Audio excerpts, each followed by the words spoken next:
Shalom, jemaat Tuhan GB Agape yang kami kasihi.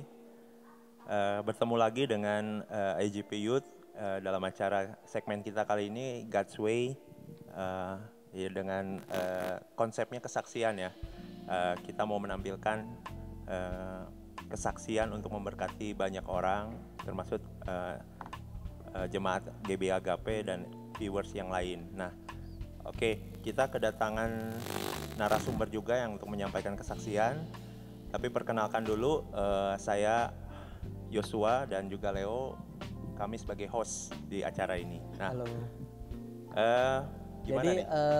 Sekarang tuh kita kedatangan narasumber ya dari salah satu jemaat GB Agape juga yang udah lama ya. Iya betul, udah Ya, lama yang juga. kita biasa Kita kenal panggil ya. Ko Aris ya. Iya. Yang Ko Aris ini tuh bersedia buat membagikan kesaksiannya Cerita, kayak tadi ya. juga udah disebutin untuk memberkati kita sekalian juga bagi para viewers juga atau para jemaat GB Agape juga.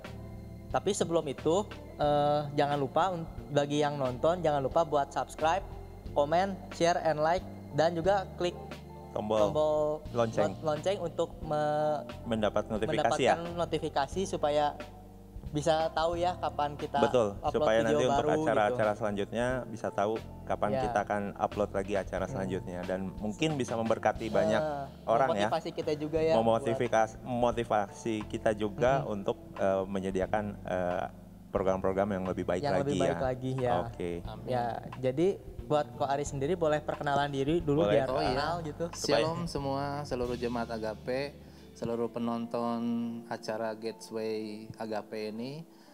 Saya bernama Aris Susanto dan berdomisili di Kota Bandung. Saya mengenal gereja GB Agape ini pada tahun 1998, tepatnya pada bulan Agustus. Saya dibaptis oleh Gembala Sidang yang dahulu Bapak Abraham dan Ibu Grace pada saat itu. Saya mengucap syukur bisa tahu gereja ini dengan baik dan saya juga mengalami mujizat di gereja ini. Itulah yang mau saya saksikan. Saya diundang kemari untuk mereka juga ingin mengetahui kesaksian apa yang terjadi di dalam kehidupan saya. Oke. Lama juga ya, berarti sudah berjemaat di GB Agape. Betul, Ya. sudah cukup lama dan Cukup lama. dari istilahnya mulai dari gereja Gembala pertama ya. Betul sekali, dari Gembala Dari saya pertama lahir. sudah historinya cukup panjang. Mungkin jemaat juga udah pada kenal ya.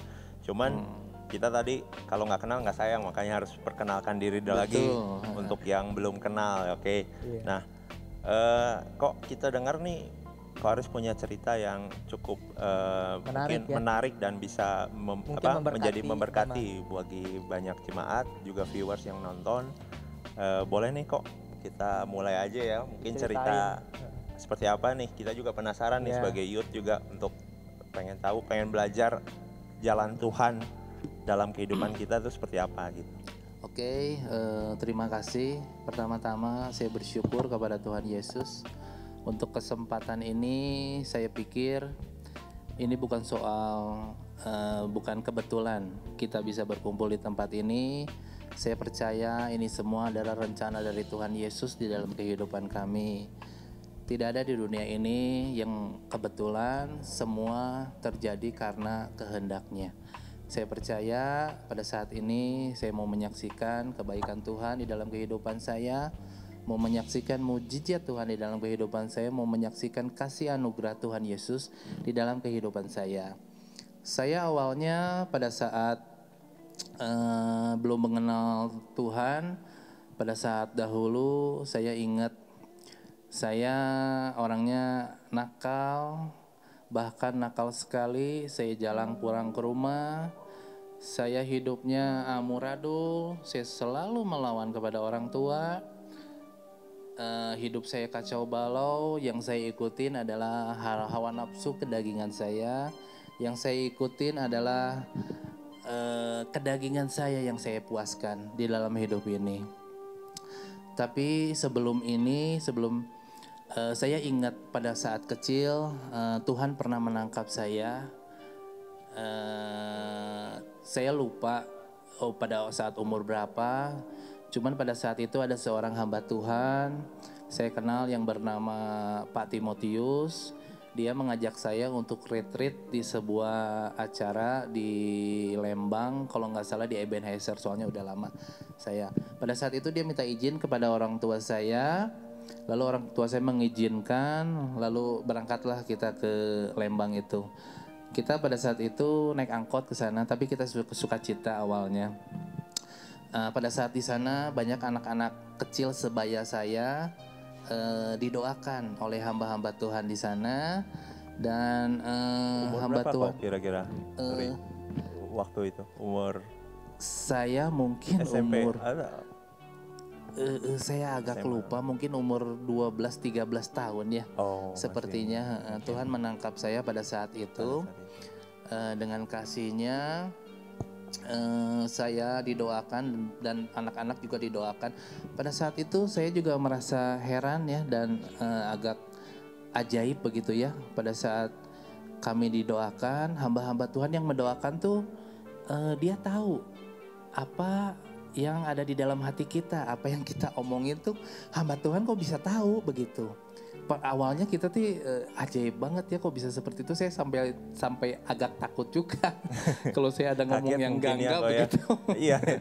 Pada saat dulu, lalu singkat cerita, mungkin di sana 2 harian ya, lalu kita pulang ke Bandung, saya pulang ke Bandung, bertemu kembali lagi dengan orang tua saya merasakan ada perubahan yang sangat di dalam kehidupan saya. Saya merasakan damai sejahtera pada saat saya pulang dari retreat itu, dan mama saya pun merasakan ada perubahan di dalam hidup saya. Dan pada saat itu kita komunikasi lebih baik lagi dengan orang tua. Lalu iblis memang tidak tinggal diam ya pada saat itu. Dia, firman Tuhan berkata, dia adalah pencuri, pembunuh, dan pembinasa. Dia selalu menggoda saya, dia selalu berbisik, dia selalu ingin membawa kita ke jalan yang tidak benar. Akhirnya saya jatuh kembali ke dalam dosa. Saya meninggalkan Tuhan kembali, kedagingan saya puaskan kembali. Pada saat itu mungkin saya nggak tahu ya sampai berapa lama, berapa bulan, apa berapa tahun. Nah, singkat cerita, saya pernah di kamar juga pada saat itu. Saya lagi sendiri, saya melihat ada sebuah rak buku di kamar. Saya melihat ketemu ada buku rohani kecil pada saat itu di sana. Saya lihat tulisannya berkata seperti ini: kita tidak bisa sampai kepada Bapa di sorga hanya dengan kebaikan, atau dengan titel kita, dengan kesuksesan kita, tidak bisa. Cuman ada hanya satu jalan supaya kita manusia bisa sampai kepada Bapa di surga, hanya melalui salib Tuhan. Itu gambar buku rohani kecil tapi bermakna sekali, luar biasa. Hanya ada salib Tuhan, itu di gambar itu tuh ada salib Tuhan yang menjambungkan kita manusia dengan Bapa di surga. Itu baru kita bisa tersambung dari salib Tuhan Yesus itu. Pada saat itu saya merasakan buku rohani itu menjadi rema di dalam kehidupan saya. Lalu saya di sana berlari ke depan rumah, saya ingat, saya berdoa di sana. Di depan banget kok. Ya, di halaman. Di halaman rumah. Di halaman saya berdoa, dengan muka saya melihat ke langit. Saya nggak tahu pada saat itu bagaimana caranya berdoa. Dan jarang berdoa juga. Pada saat itu saya nggak tahu. Blank gitu ya, kok ya. Tapi pada saat itu saya bisa berdoa pada saat itu. Saya percaya itu Roh Kudus yang tuntun saya untuk saya bisa berdoa kepada Bapa di sorga pada saat itu. Saya di sana bertobat kembali, bertobat tidak melalui hamba Tuhan pada saat itu, tidak melalui anak-anak Tuhan, tapi saya bertobat sendiri. Roh Kudus yang pimpin. Roh Kudus ya, jalannya Tuhan ya. Saya sendiri betul. Pada saat itu saya bertobat kembali. Singkat cerita, memang ya kita menghadapi di dunia ini darah dan daging ya. Sesudah nggak lama dari sana, saya juga sering tergoda juga, belum kuat iman juga. Pada saat itu saya juga jatuh kembali ke dalam dosa. Jatuh kembali, bahkan saya jatuh lebih parah dari sebelumnya. Saya jarang pulang ke rumah, Saya pun mabuk-mabukan setiap hari, hampir setiap hari saya mabuk-mabukan. Saya ke diskotik, saya minum obat ekstasi, saya ngeganja pada saat itu dengan teman-teman, hura-hura setiap hari. Apa yang saya lakukan menyakiti hati Tuhan Berarti Yesus. sudah terjerat narkoba juga waktu itu ya kok ya? Ya, itu tambah parah pada Tambah saat parah itu. ya waktu itu.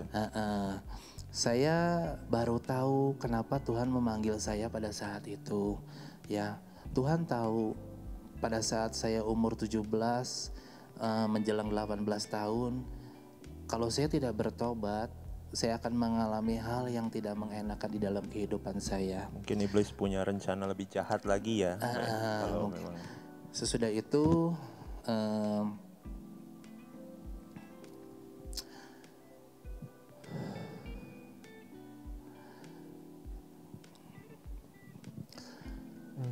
sesudah saya mengikuti hawa nafsu saya pada saat itu terus-terusan, setiap hari saya menyakiti hati Tuhan. Dan pada suatu hari saya mabok. Pada saat itu saya merasakan ada sesuatu di tubuh saya yang menyerang tubuh saya. Pada saat itu saya merasakan sesuatu yang tidak enak menyerang tubuh saya. Saya merasakan seperti apa, Kok? Maksudnya ya, takut, ketakutan. takut yang cukup bukan cukup sakit menakutkan. ya, bukan penyakit. Bukan, takut. Dia ketakutan. Sama saya merasakan tangan saya kok bergerak sendiri. Tangan saya tuh dua-duanya. Rasanya saya susah untuk menguasai tangan saya pada saat itu. Bergerak seperti Seperti ada yang menggerakkan. Begitu. Nah, bergetar gitu kok. lebih dari bergetar, dia bergoyang aja begitu. Saya di Kalau sana boleh tahu, takut. Kalau boleh tahu. takutnya itu takut apa ya kok waktu itu? Kalau boleh digambarkan takutnya Mungkin itu pikiran-pikiran. mungkin kayak apa gitu? Kayak parno mungkin ya, paranoid normal ya pada saat itu. Nah, sesudah itu saya di sana berdoa, ingat lagi sama Tuhan saya pada saat itu. Masih ingat. Butuh sama Tuhan, ingat sama Tuhan. Betul. Benar. Saya berdoa sama Tuhan seperti ini, doanya singkat. Tuhan, tolong sembuhkan saya. Kalau saya sembuh, saya janji saya tidak akan mau mabok-mabokan lagi dan saya berhenti untuk mabok lagi. Saya bilang seperti itu sama Tuhan. Per detik saya berhenti berdoa, per detik itu saya langsung sembuh. Saya merasakan mujizat yang instan dari Tuhan di dalam kehidupan saya. Sorry kok dipotong dulu. Kalau tadi kan kata Koko pertama yang waktu umur 12 tahun itu ya ikut Tuhan Yesus gitu. Maksudnya terus jatuh lagi, bangun lagi gitu kan. Jadi waktu itu tuh Koko belum dibaptis ya berarti ya kondisinya? Belum dibaptis, belum. Berarti baru secara saya mau terima Tuhan Yesus sebagai juru selamat tapi belum dibaptis. Belum gitu. dibaptis pada saat itu. Nah, sesudah itu saya berhenti sembuh kan. ya. Sembuh secara instan, luar biasa itu sembuhnya. Saya tangan tidak bergerak lagi. Lalu Berarti saya ketakutan merasakan waktu itu seperti mungkin Parno takut kan juga, tadi, iya. parno mati tiba-tiba mungkin kok. Ada juga kepikiran gitu nggak? jadi takut aja. Sepertinya Kayak ada saya tuh bisa ngedengar suara iblis sepertinya begitu. berarti Ngeri. ya. Apa mungkin efek juga ya karena mungkin terbiasa Efek dari narkoba, ganja ya. itu efek ada halusinasi begitu, Halusinasi, ada tapi juga. ditambah ketakutannya Nah sendiri. itu. Mungkin ada hikmahnya dari situ juga. Terus saya berhenti 1 hari, 2 hari, 3 hari, tapi saya belum ke gereja. Oke. Tapi total nggak ada ketakutan lagi, nggak ada parno Gak ada, lagi. itu sembuh total. Waduh, Tuhan luar biasa. Begitu. Terus saya ingat saya diam di rumah sampai 7 hari. 7 hari di sana mungkin saya mau kemana ya, saya main aja ke rumah teman pada saat itu. Sesudah sembuh itu saya main ke rumah teman saya, di rumah teman saya ada teman lagi yang lain. Nah pada saat itu mereka juga sedang mau mengadakan acara mabuk-mabukan lagi. Digoda lagi oleh iblis. Saya udah siap-siap untuk menolak pada saat itu. Bener lah saya diajak, saya nolak dia, saya nggak mau. Ya gimana lah, namanya temen ya pada saat itu narik. Terus dia sampai narik-narik tangan saya juga sampai kecakar. Berdarah cuma dia nggak sengaja untuk cakar saya begitu ya. Akhirnya saya terjerumus kembali Gara-gara sungkan ya di mungkin. lingkaran iblis itu, di lingkaran kegelapan itu. Firman Tuhan berkata memang betul pergaulan yang buruk merusak kebiasaan yang baik. Itu betul sekali. Nah pada saat itu saya pada saat menghisap ganja, Sesudah beres saya merasakan tidak enak pada saat itu. Saya di sana biasanya merasakan fly yang enak, ya sekarang tidak enak saya merasakan. Lalu saya muntah-muntah di sana. Pada saat itu saya nginep di rumah teman saya itu, saya ingat saya udah janji sama Tuhan Yesus. Kalau Tuhan Yesus sembuhkan saya berhenti dari mabok-mabokan. Pada saat itu saya ada rasa penyesalan di dalam hati saya. Sudah itu saya tidur, pagi-paginya saya pulang ke rumah.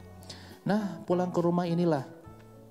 Pada saat saya di rumah, saya pada saat di dapur, saya merasakan serangan iblis yang luar biasa. Pada saat itu, saya ngerasa seperti ada yang masuk ke dalam tubuh saya. Pada saat di sana tuh, saya merasakan takut lagi, seperti yang pertama, bahkan lebih parah dari yang pertama. Lebih parah sekali. Tangan saya bergerak lagi sendiri. Lalu di sana kan di dapur kan banyak peralatan rumah tangga ya, ada sebuah pisau lagi. Waduh. Saya melihat pisau itu ngeri, takut. Takut tidak terkontrol gitu ya. Iya, rasanya iblis tuh pengen saya ngambil pisau itu, mungkin iblis ingin saya membunuh orang pada saat itu. Itu ngeri sekali. Lalu saya lari ke kamar. Saya nggak berani, saya tahu seperti itu, saya langsung lari ke kamar, saya kunciin pintu sendiri di kamar. Saya mendekap Alkitab pada saat itu di kamar. Saya dekap Alkitab, gimana saya udah takut, tangan saya bergerak sendiri, ngeri itu ke satu. Saya takut melihat tangan saya, padahal tangan saya dulu kan waktu masih kecil umur 17 tahun, saya ingat itu 17 menjelang 18 tahun, tangan saya kan bagus ya, mulus dulu. Jadi Tapi kayak saya bergetar gitu ya, takut. kayak gemetar gitu atau gimana? Kayak bergerak sendiri begitu. Saya tidak bisa menguasainya, hampir tidak bisa menguasainya. Waduh. Hampir. Lalu kedua, sulit dibayangkan. Lalu kedua, saya melihat wajah saya di cermin. Saya takut pula, nggak berani saya melihat wajah saya di cermin sendiri pun nggak berani. Coba bayangin, aduh rasanya menderitanya seperti apa. Tidak bisa saya. Kenapa waktu itu nggak berani ngelihat wajah sendiri gitu? Ya sepertinya wajah saya itu seperti wajah setan. Begitu. Oh, ngerasa efek bahwa paranoid wajah juga dan Saya melihat wajah saya tuh nggak berani aja. si gangguan Lihat iblis. mata saya. Mungkin pada saat awal saya parno, tapi pada saat ini saya parto. Pada saat itu paranoid total. Waktu itu paranoid normal masih Iya, mending. iya. Normal. Ini Parto. Parto paranoid total. Paranoidnya masih Pada normal saat sebenarnya. itu. Nah ketiga, saya mendengar teriakan orang. Pada saat itu orang tua saya, papa saya teriak. Padahal bukan ke saya, ke karyawan. Betul. Saya di sana Makin takut. Oh, Di iya. kamar saya gemeter. Aduh, padahal bukan ke saya teriaknya. Iya, tapi dengar teriakan Itu itu jadi benar-benar semakin. halusinasinya luar biasa banget. Berarti gangguan iblis lewat Iblis tuh halusinasi ya. Kan berbisik, wah, memberi ketakutan yang sangat luar biasa pada kita saat tahu itu. bahwa orang-orang yang terjerat narkoba, kalaupun halusinasi yang Maunya yang kadang-kadang yang enak-enak enak-enak gitu. ya, yang senyum sendiri, bisa Ternyata ketawa nggak sendiri. selalu gitu. Tetapi di sini iblis mungkin masuk ya dalam halusinasi itu ya. Mungkin emang gak selalu juga. Aduh, gitu. ngeri lah pokoknya. Yang keempat, saya merasakan otak saya yang bisa sadar hanya 10% sampai maksimal 20% itu yang saya rasakan. Sisanya 80% ketakutan. dikuasai oleh iblis. Dikuasai. Dan hati saya pun saya merasa dikuasai oleh iblis pada saat itu. Saya tidak bisa berbuat apa-apa. Saya muntahin, saya pikir bakal sembuh dengan dimuntahin. Ternyata tidak sembuh. Saya di sana putus harapan. Lalu saya ketemu sama mama saya pada saat itu.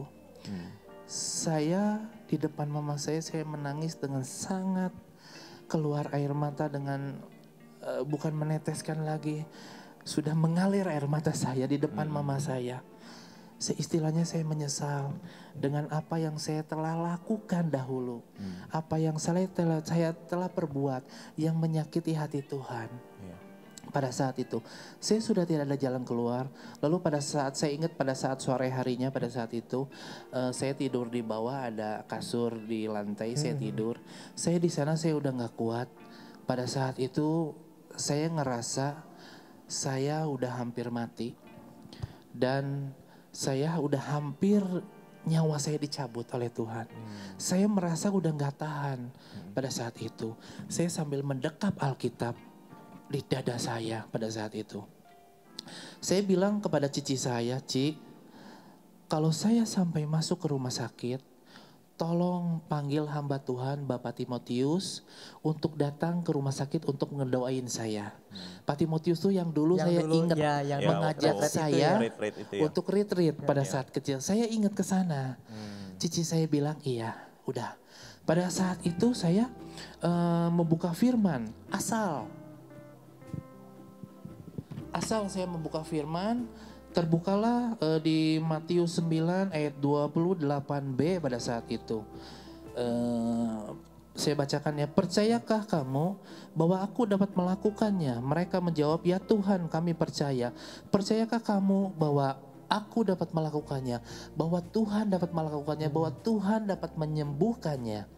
Pada saat saya membaca firman itu, dengan saya udah gak tahan baca firman itu, ada sedikit kekuatan di dalam hati saya. Pada saat itu, saya gak tahu jadinya apa kalau pada saat itu saya mati. Saya gak tahu masuk kemana, masuk ke surga apa ke neraka, saya tidak tahu pada saat itu.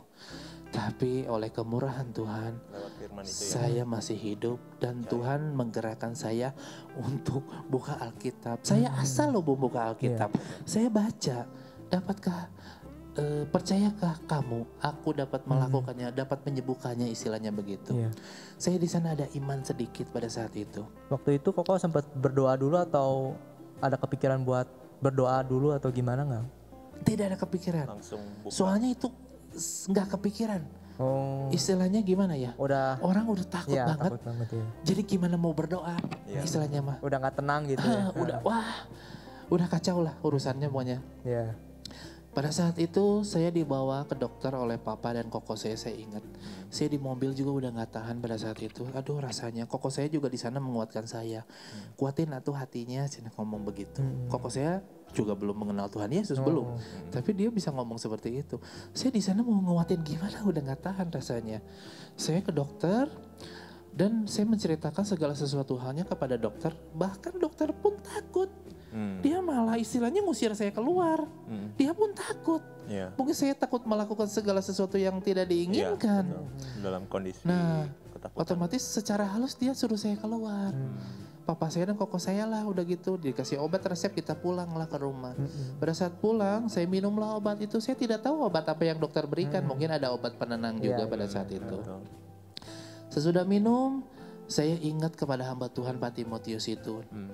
Lalu saya minta kok anterin saya ke rumah hamba Tuhan itu. Dulu saya ingat waktu kecil saya pernah ke rumahnya dia soalnya. Ya udahlah, anterin mama saya oke, papa saya oke, ya udah saya berangkat naik motor. Tapi waktu itu keluarga Koko sendiri itu udah mengenal Tuhan belum? Atau Belum. Semua belum. Papa saya, mama saya, koko saya pada saat itu agama Buddha. Di rumah saya di lantai 2 ada kelenteng kecil. Kayak tempat sembayang gitu ya. Tempat sembayang. Tapi nggak pernah ngelarang ya kalau Aris pilih Tuhan gitu. Iya, enggak. Kristus. Jadi nggak fanatik juga. Terserah saya pada saat.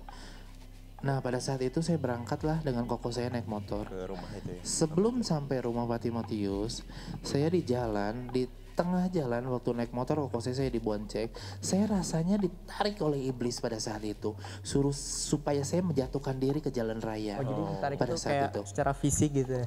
Saya susah nahannya, soalnya saya sepertinya hidup tuh di alam mimpi pada saat itu tuh. Setengah sadar gitu.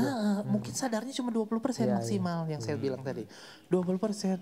Saya mau istilahnya supaya saya menjatuhkan diri ke jalan raya itu. Saya sambil megang kuat dan saya pengen cepet-cepet sampai pada saat itu tuh ke rumah hamba Tuhan. Betul. Jadi iblis juga pengen mencuri jiwa secara cepat ya. Saya pernah baca di Injil Matius seorang anak kecil yang sakit ayan. Dia sering jatuh ke dalam api dan ke dalam air. Dan ia sangat menderita. Saya pernah baca firman itu. Saya seperti itulah. Maksudnya dia kan ke dalam api dan ke dalam air, otomatis kan dia dibawa oleh iblis. Nggak mungkin dengan diri dia sendiri dia mau ke dalam api, ke dalam api. Pasti iblis yang narik dia. Dia tidak kuat untuk menahan itu. Nah saya rasanya ditarik seperti itu. Tapi mungkin dia lebih parah dari saya. Karena dia sudah sampai kepada api dan kepada air. Dan dia sangat menderita, firman Tuhan bilang seperti itu. Saya pun merasa itu hidup saya sangat menderita pada saat itu. Sampailah saya ke rumah hamba Tuhan, saya ketok hamba Tuhan itu. Lalu keluarlah Pak Timotius itu. Puji Tuhan, dia menyambut saya dengan baik.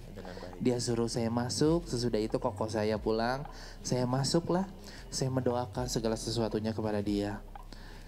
Kalau dokter dia takut ya, kita Kayak menceritakan. aneh gitu soalnya. Tapi kalau hamba Tuhan dia menerima loh, puji Tuhan. Dia melayani saya dengan kasih. Pada sesi cerita sudah beres cerita, dia berdoa buat saya. Pada saat itu saya nangis sejadi-jadinya. Saya nangis sejadi-jadinya pada saat itu. Saya nggak tahu juga kenapa bisa nangis. Padahal pada saat itu saya nangis aja. Wah, nangis berderai air mata. Saya di sanalah menerima Tuhan Yesus sebagai Tuhan dan Juru Selamat di dalam hati saya dan di dalam hidup saya, dengan dituntun oleh hamba Tuhan berdoanya. Pertama kali ya. Oleh hamba Tuhan pertama kali. Hamba Tuhan itu. Mungkin sebelum waktu kecil itu saya pernah waktu kecil itu. Cuma saya kan selalu meninggalkan Tuhan pada saat itu. Mungkin belum merasakan gimana gitu. Nah, pada saat itu sesudah selesai berdoa, hamba Tuhan ini bilang, Tuhan Yesus mengasihi kamu. Karena pada saat berdoa, tidak lama hadirat Tuhan tuh turun. Tuhan Yesus menjamah saya pada saat itu. Hamba Tuhan mungkin bisa ngerasa ya, hadirat Tuhan turun, Tuhan menjamah saya. Hamba Tuhan itu bilang, Tuhan Yesus mengasihi saya. Karena tidak lama hadirat Tuhan langsung turun menjamah saya. Saya di sana minta izin sama dia, Pak. Boleh nggak saya nginep di rumah Bapak? Soalnya saya takut untuk pulang ke rumah. Oh boleh. Dia mengizinkan saya. Nah, pada saat itu saya sering sakit kepala saya di bagian belakang. Setiap saya sakit saya minta doakan dia tumpang tangan aja lalu berbahasa roh. Setiap saya sakit dia tumpang tangan aja berbahasa roh. Setiap saya sakit dia tumpang tangan berbahasa roh. Sesudah berbahasa roh, meredalah sakitnya, sedikit-sedikit mereda begitu. Hampir setiap saat saya seperti itu. Berarti Koko nginep di rumah Pak Pendeta Timotius ini cukup lama juga ya? Beberapa hari, bahkan sampai dia kerja. Dia kan guru sekolah, tapi dia hamba Tuhan juga. Saya ikut dia. Saya ikut ke tempat ke sekolahnya. Saya tunggu di mobilnya dia nunggu gitu. Dia takut ada gangguan lagi ya. Saya nggak berani takut kalau ada serangan bagaimana. Saya merasakan takutnya yang luar biasa yang tidak pernah saya rasakan. Dari dahulu sampai sekarang tidak pernah rasakan takut itu. Waktu itu masih parno juga, takut gitu ya? Iya, masih takut. Pada saat itu mau saya di WC, mau saya di tempat makan, mau saya di kamar. Yang penting kalau saya sendiri, saya takut pada saat itu. Berarti harus selalu dibimbing terus. Beberapa hari lah saya di sana. Lalu mungkin saya nggak mungkin ya tinggal terus di sana. Saya ingatlah ada seorang guru sekolah minggu. Namanya Pak Kris, guru sekolah minggu di GKI Guntur. Dulu saya ingat waktu saya kecil saya sering sekolah minggu di sana di GKI Guntur di Jalan Gatsu. Tapi saya nggak tahu rumah Pak Kris itu di mana pada saat itu. Saya berusaha mencari, saya pinjam motor ke kos saya mencari. Saya ketemulah sama teman sekolah minggu dulu, teman kecil. Saya nanya, tahu nggak rumah alamatnya? Puji Tuhan dia tahu, dia catat buat saya, dia kasihin saya. Pada saat itu waktu mungkin sore menjelang malam. Lalu saya berangkatlah ke rumah Pak Kris itu cari. Saya juga lupa daerahnya di mana sekarang. Saya cari 2 kali keliling gak ketemu. Saya di sana bilang dalam hati saya, kalau sekali lagi nggak ketemu, ya udahlah saya mau pulang aja. Sambil saya sakit pada saat itu, nggak tahu harus gimana. Mungkin kalau di jalan kan banyak orang lalu lalangnya masih nggak begitu ini. Kalau sendiri saya ngerasakan serangannya yang luar biasa itu. Lalu waktu ketiga kali saya mencari, ketemulah nama jalan itu yang percis yang ditulis. Saya tinggal cari nomornya. Pada saat itu saya langsung cari nomornya.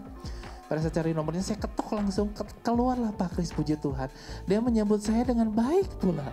Dia suruh saya masuk, saya menceritakan juga apa yang saya alami.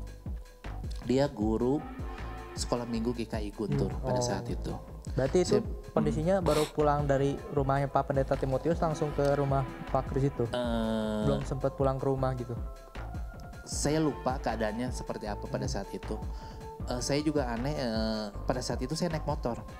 Apakah saya pinjam dulu? Saya juga lupa pada saat itu.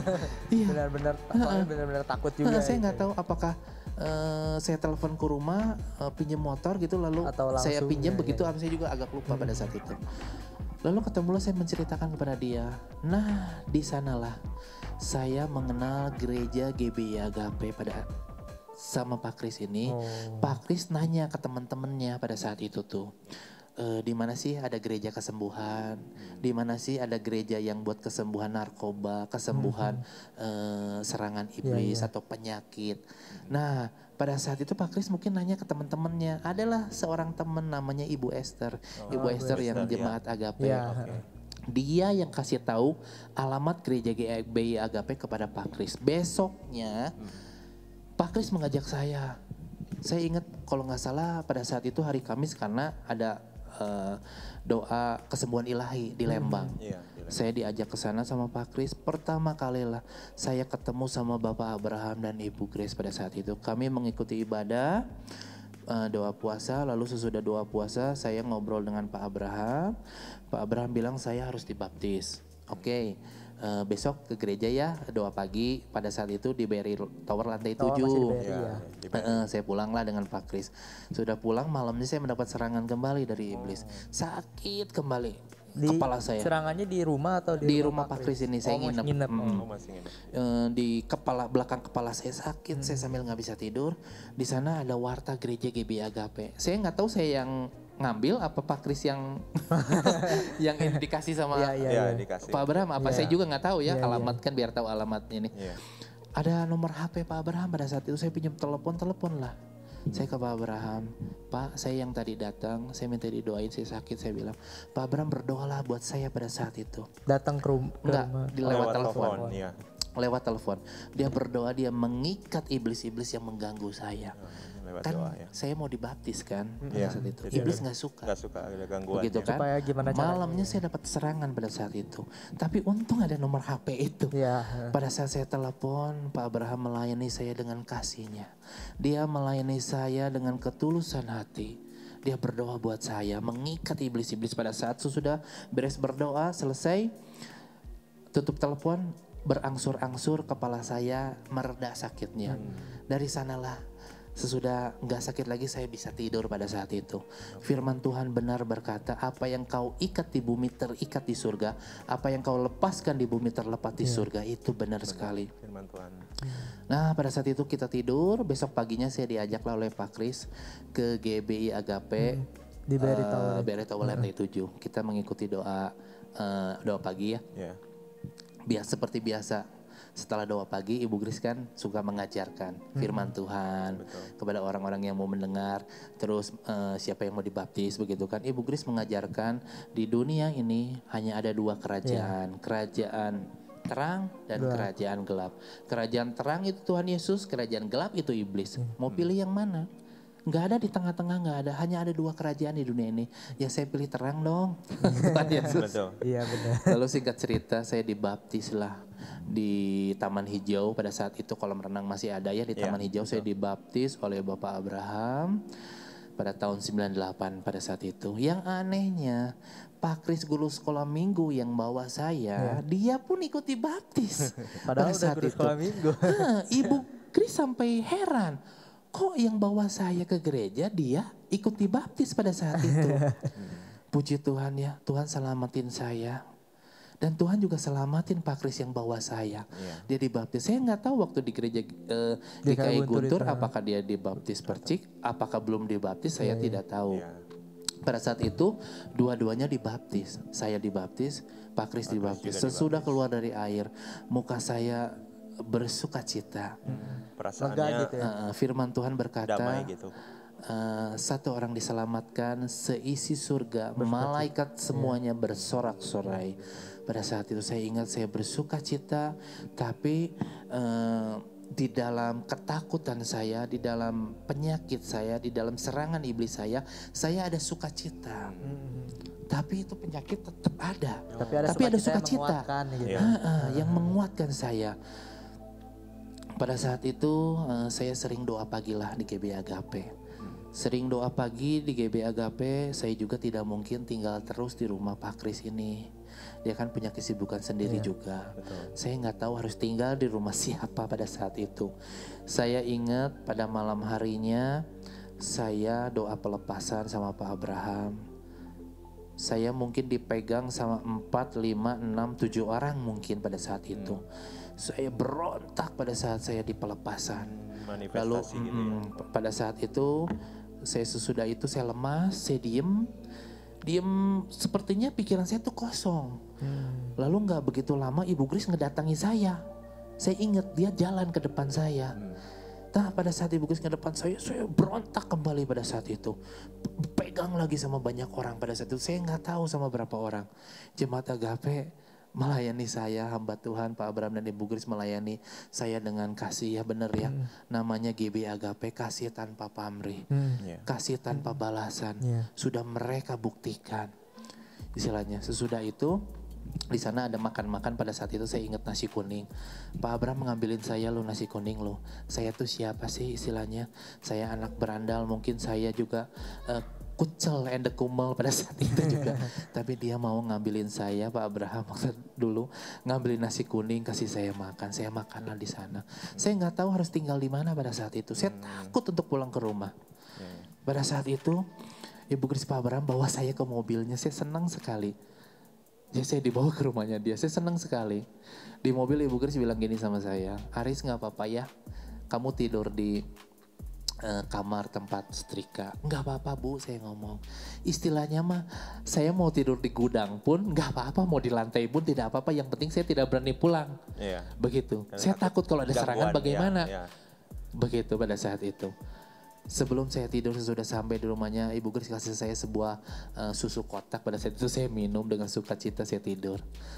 Besoknya kita ngobrol. Lalu Ibu Grace bilang gini, Aris, saya kasih kamu 3 hari untuk tinggal di rumah saya. Ibu Grace bilang seperti itu. Pada saat itu yang ada di hati pikiran saya hanya berpikir, bagaimana cara saya sembuh dalam 3 hari. Dari serangan itu serangan masih kuat. Bagaimana cara saya untuk sembuh dalam 3 hari pada saat itu. Saya tahu Ibu Grace bilang seperti itu, Aris, Ibu Grace kasih 3 hari untuk tinggal di rumah Ibu Grace pada saat itu. Saya tahu kenapa Ibu Grace bilang seperti itu. Itu untuk membangkitkan iman saya, percaya kepada Tuhan Yesus lebih lagi. Untuk membangkitkan harapan saya kepada Tuhan Yesus lebih lagi. Supaya iman saya terbakar, dibangkitkan pada saat itu. Mau gak mau saya harus berjuang pada saat itu 3 hari. Betul. Saya gak berani kemana-mana. Benarlah pada saat itu saya sesudah beres kita ngobrol, saya ke kamar, saya berlutut di bawah kaki Tuhan Yesus. Saya berdoa dengan sungguh-sungguh sekali, Tuhan Yesus tolong sembuhkan saya. Saking sungguh-sungguhnya saya sampai bernasar pada saat itu. Saya bernasar pada Tuhan Yesus, kalau saya sembuh, sisa hidup saya milik-Mu. Kalau saya sembuh, sisa hidup saya hanya melayani Engkau. Saya bilang seperti itu pada Tuhan Yesus. Saya berdoa pada saat itu. Bernasar bahkan pada saat itu. Singkat cerita, 3 hari sudah berlalu. Saya gak tahu harus tinggal di rumah siapa. Masih takut pulang gitu, Pak? Gak berani. Oh, Mas. Masih, iblis nyerang masih kuat pada saat itu. Sesudah itu saya ingat pada saat ibadah raya. Ibadah raya pada saat ada artakol, ada pendeta dari luar, ada artakol. Saya maju ke depan, didoain dong, didoain. Terus Ibu Grace melihat penglihatan. Ibu Grace kan karunia penglihatannya luar biasa ya. Tuhan kasih ya buat Ibu Grace. Ada tangan besar di kepala saya, seperti tangan iblis ya, tangan iblis lah itu. Ada di belakang kepala saya. Lalu Ibu Grace cepat-cepat ambil tangan Pak Abraham untuk tumpang tangan ke belakang kepala saya, tangan Pak Abraham. Saya mental di sana, saya didoain. Wah, didoain di sana pada saat itu. Saya pelepasan kembali. Saya baru tahu kenapa kepala saya sering sakit belakang. Ya, ada tangan iblis yang mencengkeram saya pada saat itu. Oh, begitu. Sesudah itu saya nggak tahu harus nginep di rumah siapa. Semua jemaat GB Agape tidak ada yang mau menampung saya. Mungkin takut ya. Takut sama saya mungkin. Saya juga siapa mungkin dia nggak kenal begitu kan. Baru kenal ya, jadi takut juga. Tapi Tuhan begitu baik. Firman Tuhan bilang begini ya, kalau kita mau datang kepada Tuhan Yesus, Dia tidak akan buang kita. Dia tidak akan buang kita. Dia akan memulihkan kita dengan kasih-Nya. Lalu pada saat itu Tuhan gerakan satu keluarga jemaat GBI Agape untuk boleh saya nginep di rumahnya dia. Yaitulah rumah papa mamanya Yanto. Rumahnya di Cijerah. Saya dipersilakan untuk nginep di rumahnya dia. Lalu saya setiap pulang doa pagi, setiap pulang ibadah malam, saya nginepnya di rumah dia. Pada saat itu saya tidur bersama Beben, pada saat itu adiknya Yanto. Tapi pada saat itu Beben masih hidup. Sekarang kan udah dengan Bapak di surga ya. Nah, saya tidur sama dia pada saat itu. Saya di sanalah doa pagi tidak pernah bolos. Lalu saya belajar berdoa lebih intens. Saking saya pengen sembuh, saya bayar harga sama Tuhan karena saya dengar-dengar bayar harga sama Tuhan. Apapun Tuhan pasti kasih. Saya berharga, saya datang kepada Tuhan Yesus sehari 3 kali doa pribadi. Jam 5 subuh saya bangun, saya beli jam waker, pakai jam waker jam 5 kurang 5 menit saya untuk persiapan sikat gigi dan cuci muka. Jam 5 teng saya berdoa pribadi. Lalu sesudah doa pagi saya berdoa pribadi kembali. Dan pada malam harinya sebelum tidur saya berdoa kembali 3 kali saya datang pada Tuhan. Terus rutin, lalu saya belajar berdoa puasa. Waktu itu saya doa puasa sampai jam 12 siang. Saya pikir kok nggak sembuh-sembuh ya ini ya, masih ngerasakan yang nggak enak ya. Lalu anak Tuhan ada yang ngomong, Aris, Tuhan Yesus pasti sembuhkan. Tapi Tuhan Yesus ada 2 cara untuk nyembuhin orang. Satu secara instan, kedua secara proses. Nah pada saat dia bilang secara proses, saya rasanya secara proses tuh menjadi rema di dalam hidup saya, ada proses. Oh ya udah, saya setia tetap. Saya pada saat itu juga belajar berdoa 3 hari 3 malam. Saya dengar dari hamba Tuhan orangnya berdoa puasa. Saya berdoa 3 hari 3 malam, saya langsung berdoa puasa 3 hari 3 malam. Tapi awalnya gagal. Gagal. Lalu hamba Tuhan ada bilang, Aris kalau kamu mau berdoa puasa, kamu tanya Tuhan dulu, minta tanda dari Tuhan. Kalau tanda itu Tuhan jawab, ya berarti Tuhan izinin. Langsung saya berdoa lah, Tuhan saya berdoa gini-gini, saya mau berdoa puasa 3 hari 3 malam. Saya minta tanda ini. Benar, besoknya terjadilah tanda itu. Yang Tuhan beri, yang saya doakan. Tuhan beri tanda itu percis. Tidak pakai lama, langsung saya pada hari itu saya makan malam langsung doa puasa. Malam ke-1, hari ke-1. Malam kedua ada hamba Tuhan telepon saya, Aris kalau kamu puasa harus disertai dengan doa. Kalau tidak doa kamu tidak akan kuat. Pada saat sudah tutup telepon saya langsung berlutut berdoa di rumahnya Yanto ya pada saat itu. Saya berdoa pada saat saya berdoa saya rasanya tuh ada kekuatan dari Tuhan ke perut saya. Sepertinya ada makanan surgawi memenuhi perut saya sehingga saya tidak lapar. Saya merasakan kuat itu hari kedua, malam kedua loh. Lalu hari kedua, malam ketiga, hari ketiga saya berhasil puji Tuhan. Tapi saya buka pada siang hari ketiga tuh pada jam 12 siang. Itu secara manusia nggak akan bisa ya kalau tanpa Tuhan. Bisa berdoa puasa 3 hari 3 malam itu tanpa Tuhan nggak akan bisa. Saya tidak makan sedikit pun, tidak minum sedikit pun. Bahkan saya sikat gigi pun saya hati-hati jangan sampai ketelan airnya. Hati-hati sekali. Saya nggak mau pada saat itu. Tapi saya kuat dan perut saya pun nggak ada rusak sama sekali, nggak ada. 3 hari 3 malam. Sakit mah gitu nggak ada ya? Tidak ada. Bahkan semua. Pada saat itu saya sudah berhasil, saya merasakan roh saya tambah kuat, roh saya tambah kuat. Di sana saya mulai berani untuk melihat kaca. Tapi masih takut, tapi masih ada keberanian pada saat itu.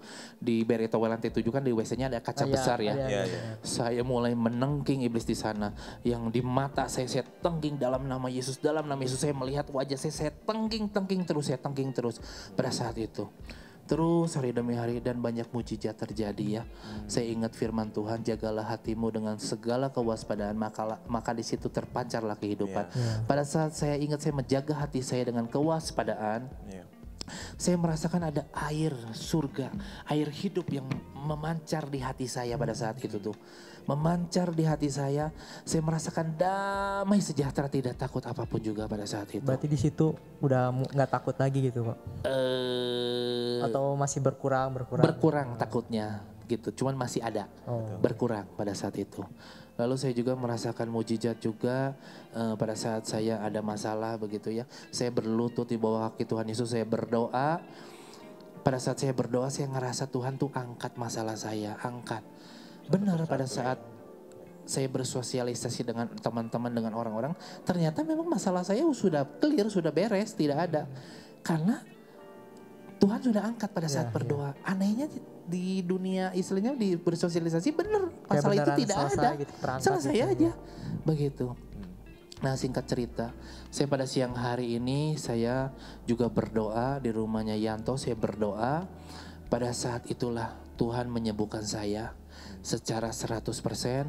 Saya tidak merasakan tekanan kembali dari iblis di hati saya, di pikiran saya yang saya ngerasain dibelenggu oleh iblis, semua saya lepas rasanya. Benar-benar pada saat dipulihkan itu. gitu ya.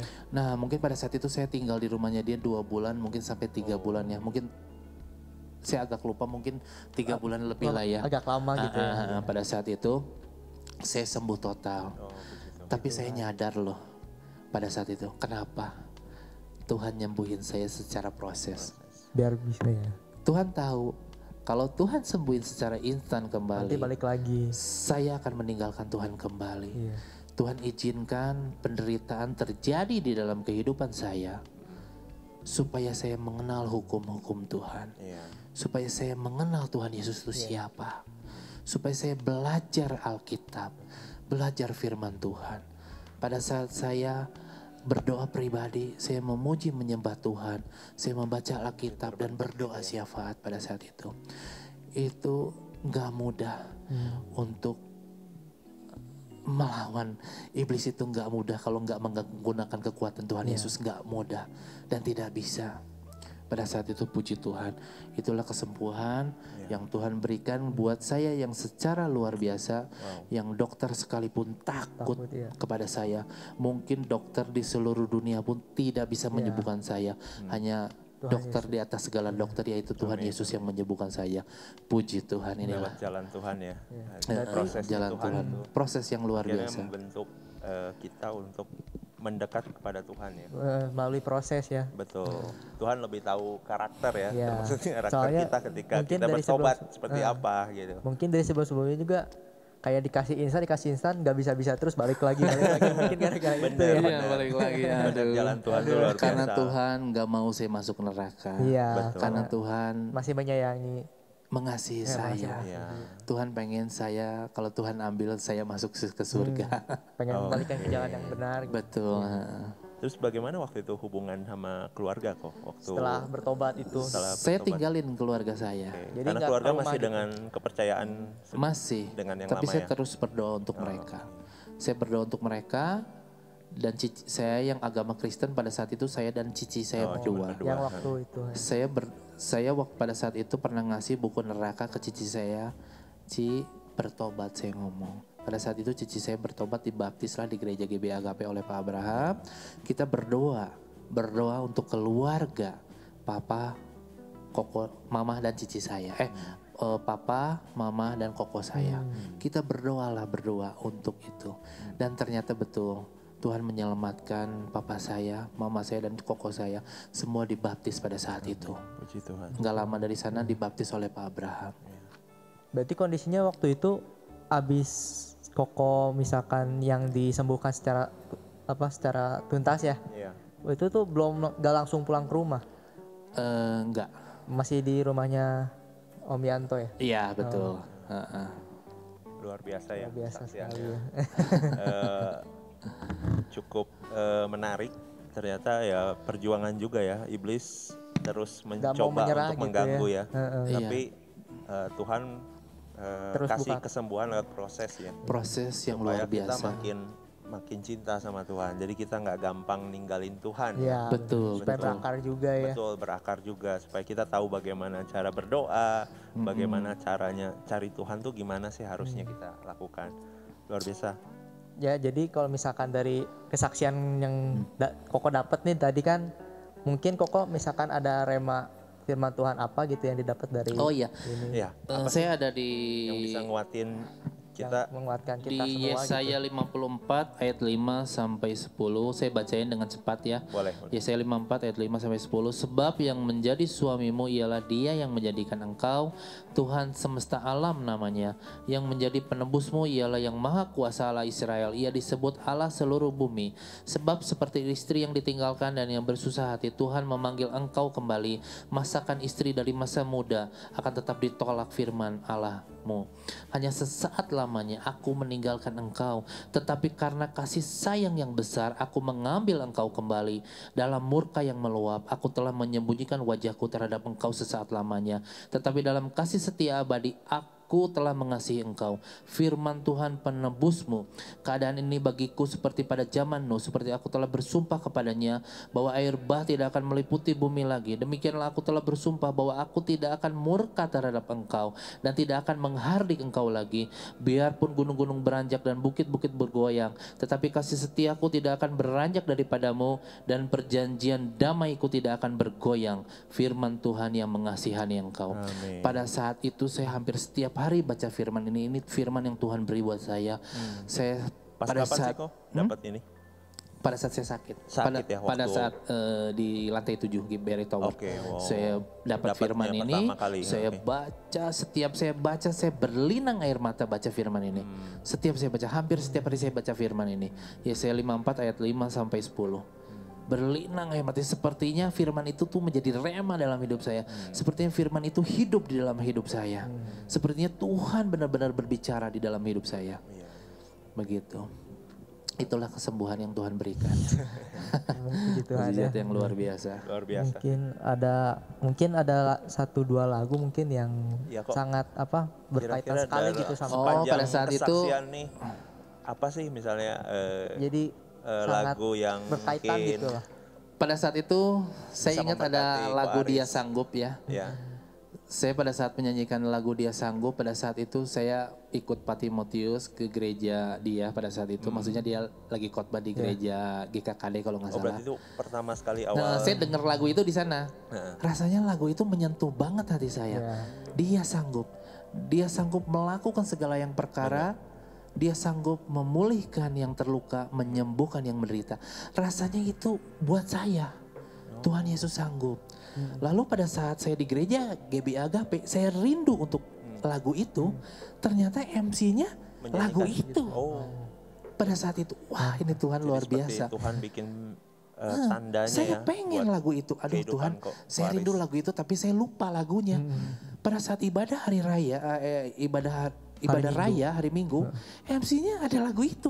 Aneh Pas sekali begitu. gitu ya. Benar-benar meneguhkan Ko Aris kembali Iya. ya. Bahwa Dia sanggup, jalan Tuhan, penyertaan betul. Tuhan itu Dia ada sanggup dalam, melakukan segala dalam perkara. kehidupan kita ya semua. Luar biasa, Luar biasa sekali. sekali. Oke, viewers GBI Agape, jemaat GBI Agape, kita cukup Terberkati juga ya diberkati dengan dengan kesaksian kesaksian Ko Ko Aris Aris tadi ya. ini ya, sepanjang perjalanan Hidupnya mengalami gitu. Pertobatan dan mengalami gangguan atau proses dan kemudian diproses untuk mengalami kesembuhan kembali. Dan memang akhirnya Tuhan melepaskan dia dari segala ketakutannya, dari segala penyakitnya ya.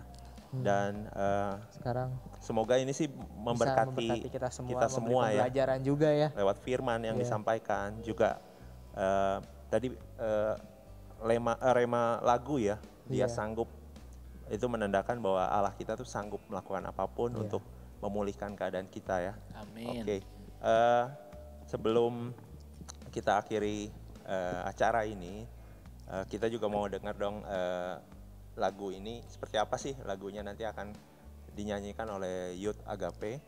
Nanti jemaat dan viewers bisa sama-sama mendengar ya.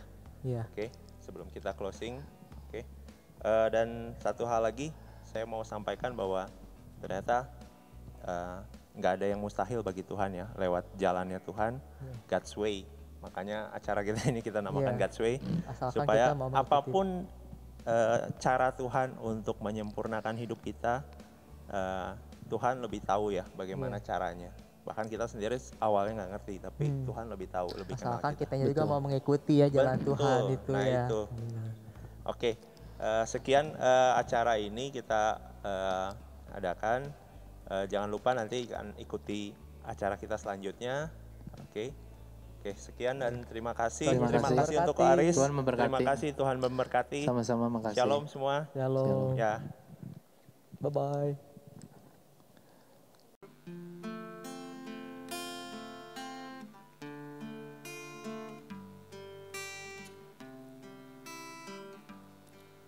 Yesus Tuhan, mulialah namanya.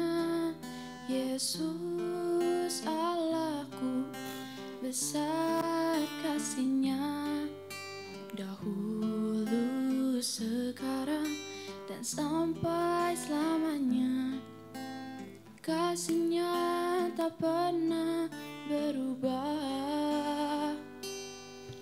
Yesus Tuhan, mulialah namanya.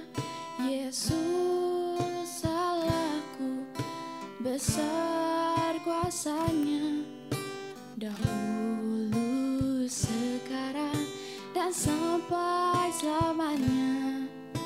Kuasa-Nya tak pernah berubah.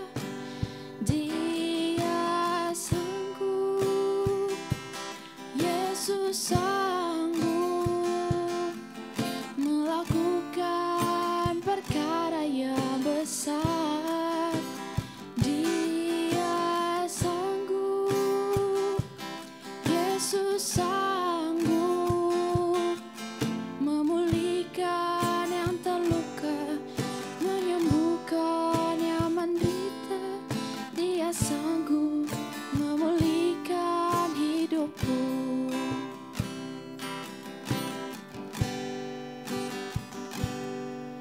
Yesus Tuhan, mulialah namanya.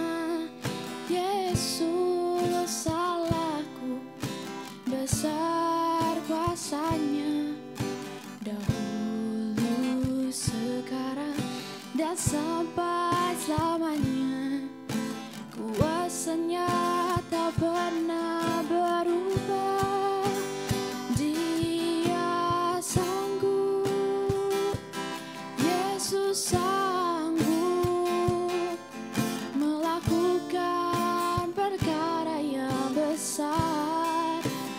Dia sanggup, Yesus sanggup memulihkan yang terluka, menyembuhkan yang menderita.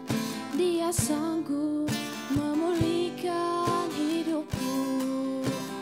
Dia sanggup, Yesus sanggup memulihkan perkara yang besar. Dia sanggup, Yesus sanggup memulihkan yang terluka, menyembuhkan yang menderita. Dia sanggup memulihkan hidupku. Dia sanggup memulihkan hidupku. Dia sanggup